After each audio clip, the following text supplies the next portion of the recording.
Natalia Stepanovna is an excellent housekeeper, not bad looking, well educated. What more do I want?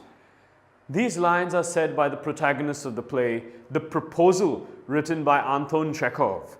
You see, like most societies, marriage in Russia too was a matter of societal pressure. In the 19th century Russia, marriage was more of a financial security rather than anything else.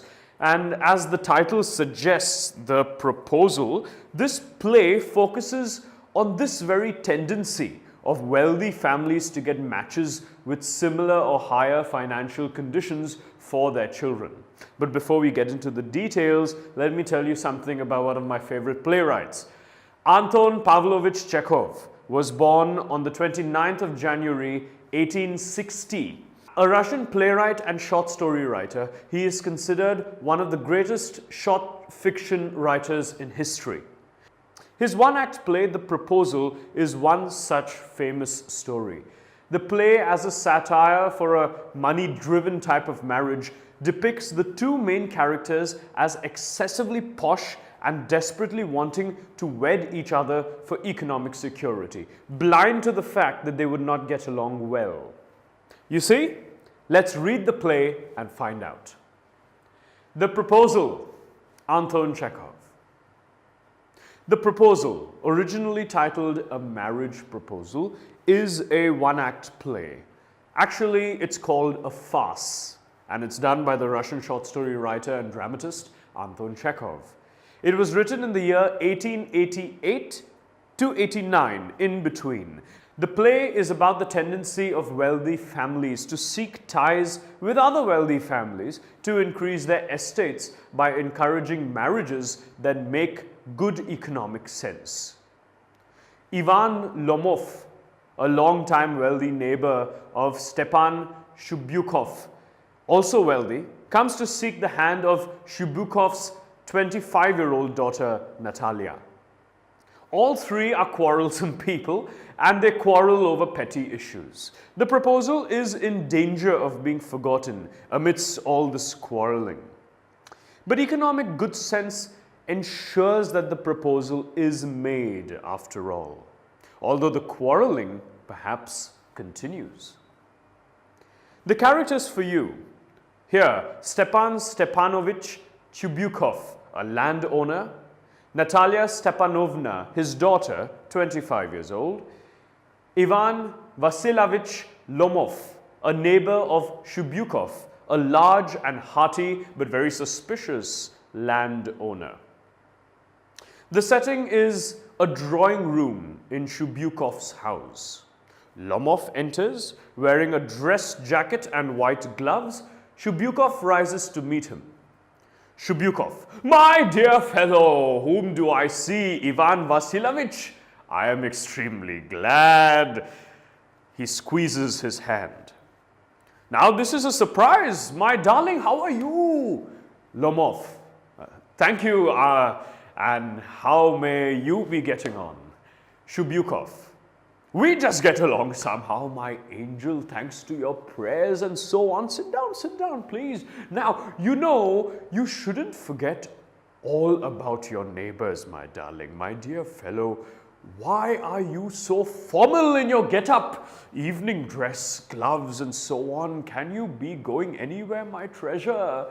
Lomov, no, I've come only to see you, honored Stepan Stepanovich. Shubyukov, then why are you in evening dress, my precious, as if you are paying a New Year's Eve visit? Lomov, well, you see, it's like this. He takes his arm. I've come to you, honored Stepan Stepanovich, to trouble you with a request. Not once or twice have I already had the privilege of applying to you for help. And you have always, so to speak. I must ask your pardon. I'm getting excited. I shall drink some water, honored Stepan Stepanovich. He drinks. Shubyukov, aside. He's come to borrow money. Shan't give him any. What is it, my beauty? Lomov, you see, honored Stepanich, I beg pardon, Stepan Honorich. I mean, I'm awfully excited, as you will please notice. In short, you alone can help me, though I don't deserve it, of course, and haven't any right to count on your assistance. Shubyukov. Oh, don't go round and round it, darling. Spit it out. Well, Lomov. One moment. This very minute. The fact is, I've come to ask the hand of your daughter, Natalia Stepanovna, in marriage. Shubyukov. By Jove, Ivan Vasilovich, say it again. I did hear it at all. Lomov.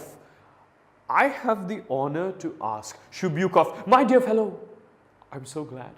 And so on. Yes, indeed. And all that sort of thing. He embraces and kisses Lomov. I've been hoping for it for a long time. It's been my continual desire.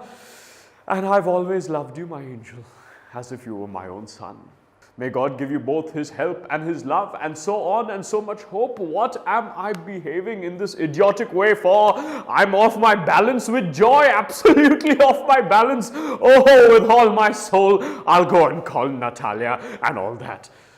Lomov, greatly moved. Honored Stepan Stepanovich, do you think I may count on her consent? Shubyukov. Why, of course, my darling, and as if she won't consent. She's in love. Egad, she like a lovesick cat, and so on. Shan't be long. He exits. What do you think? Did I make it too dramatic for you? But anyway, barring that, will Natalia agree to the proposal? Well, we have to read further to know that. But before we proceed, we can understand what I dramatized in front of you. The Proposal, written by Anton Chekhov, is a one-act play about the wealthy Russian families who seek marriage ties with other wealthy families. This was practiced to increase their estates by encouraging marriages that make good economic sense. As you know, the main characters of the play, Stepan Stepanovich Shubyukov, the landowner, Natalia Stepanovna, his 25-year-old daughter, and Ivan Vasilovich Lomov, a neighbor of Shubyukov, also a landowner. The scene opens in Shubyukov's drawing room, and as soon as Shubyukov sees Lomov enter, he rises to welcome him. Shubyukov expresses his happiness on seeing him as to how he may be possibly getting on. Lomov thanks him. They exchange greetings and pleasantries. Shubyukov is a bit surprised initially to see Lomov all dressed up, and he asks him why he's so formal in his get-up. Lomov tells him that he has come to see him. Shubyukov suspects that he has come to borrow money and decides not to give him any money. On making further inquiry, Lomov tells him that actually he's come to ask for his daughter Natalia's hand in marriage. Now, obviously, Shubyukov is very happy on hearing this, as Natalia reached the marriageable age of 25. He is hardly able to contain his happiness for that matter, and Lomov is kind of unsure if Natalia will actually consent for this marriage. You see, Shubyukov is sure that Natalia will agree to the proposal, and so he departs to call her. Okay, we've come to the end of the first video, but we still have a lot to read and understand about this play. So do join me on the other side, and I promise it's going to be a lot of fun. Goodbye.